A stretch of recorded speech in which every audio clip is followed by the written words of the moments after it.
बिस्मिल्लाहिर्रहमानिर्रहीम। अस्सलाम वालेकुम प्यारी यूट्यूब फैमिली, कैसे हैं आप सब? आप सबकी दुआओं से अल्हम्दुलिल्लाह मैं बिल्कुल ठीक हूँ। आज मैं आप लोगों के लिए लाई हूँ दाल की ऐसी ज़बरदस्त रेसिपी कि आप हलीम खाना ही भूल जाएँगे जब आपके सामने ये वाली दाल आएगी।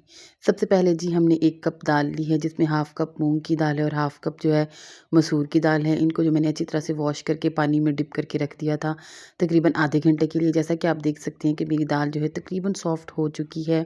अब जो है मैं एक प्रेशर कुकर लूँगी, उसमें अपनी दाल को शिफ्ट कर दूँगी। प्रेशर कुकर में दाल को गलाना बहुत आसान होता है, 5 से 6 मिनट में ये गल जाती है। अगर हम इसको ऐसे गलाएँ तो हमें तकरीबन आधा पौना घंटा लग जाता है। उसके बाद 3 मीडियम साइज़ के टमाटर मैंने इसमें ऐड किए थे।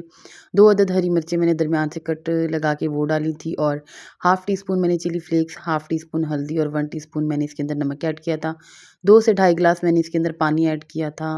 मगर मैंने नहीं किया था क्योंकि मैंने जो है डोंगे की मदद से इसमें ऐड किया था। तकरीबन ढाई गिलास जो था वो पानी था। इस सारे मसाले जात को मिक्स करने के बाद मैंने इसको लिड लगा लिया था तकरीबन 6 मिनट के लिए और उसके बाद आप देख सकते हैं कि जो है मेरी दाल अच्छी तरह से गल चुकी है।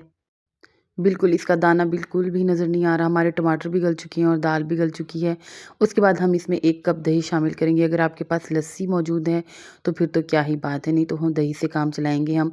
इसमें मैंने 1 कप दही ऐड किया और जिस बर्तन में मेरी दही थी, उसको जो है मैंने पानी डाल के इसमें पानी तकरीबन 1 गिलास मज़ीद ऐड किया था क्योंकि जो मेरी दाल थी, वो मुझे काफ़ी ज़्यादा थिक लग रही थी और मुझे इसको थोड़ा-सा पतला करना था और दही को भी पकाना था ताकि जो मेरी दही है वो कच्ची ना रह जाए, उसका जो ज़ायका है वो बिल्कुल अच्छी तरह से इसमें यकजान हो। इसको अच्छी तरह से मिक्स करने के बाद फिर मैंने दोबारा से जो है इसको चूल्हे पे चढ़ा लिया था और इसको दिस देखिए कि उबाल आना स्टार्ट हो गया और अब मैं अपनी रिक्वायरमेंट के मुताबिक जब ये थिक हो जाएगा तो मैं इसकी फ्लेम ऑफ कर दूँगी। दाल जो है हमारी पक चुकी थी, अब हम इसका तड़का तैयार करेंगे। लंबा चौड़ा हमने काम नहीं करना। हमने तकरीबन 1 खाना बनाने का चम्मच जो है घी लेना है। अगर देसी घी हो तो बहुत ही अच्छी बात है, लेकिन मैं जो है दाल में देसी घी ऐड नहीं करती।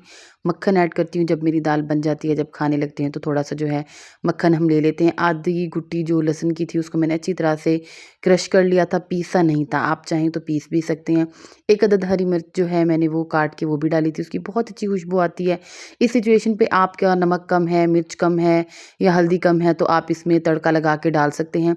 बस मैंने और कुछ भी नहीं ऐड किया, सिर्फ़ लहसुन और हरी मिर्च का तड़का मैंने लगाया था और यकीन माने ये बहुत टेस्टी बन के रेडी हुआ था। इस सिचुएशन में मैंने इसके अंदर 1 चिकन क्यूब जिसमें 2 होते हैं वो भी मैंने ऐड किया था, जिसकी वज़ह से ये हलीम का टेस्ट दे रहा था। बिल्कुल उसकी वीडियो जो है आई थिंक मुझसे स्किप हो गई है। अगर आपके पास चिकन पाउडर हो तो आप वो भी ऐड कर सकते हैं। उसके बाद मैंने कोरिएंडर लीव्स और जो है काली मिर्च इसके ऊपर डाली थी और ज़बरदस्त किस्म की हमारी दाल बनकर रेडी है जो हलीम को भी पीछे छोड़ देगी। खाने में इतनी मज़ेदार थी, इसको आप तंदूर की रोटी के साथ, पराठे के साथ या नान के साथ खा सकते हैं। अगर आपको मेरी रेसिपी अच्छी लगी हो तो प्लीज़ मेरे चैनल को लाइक एंड सब्सक्राइब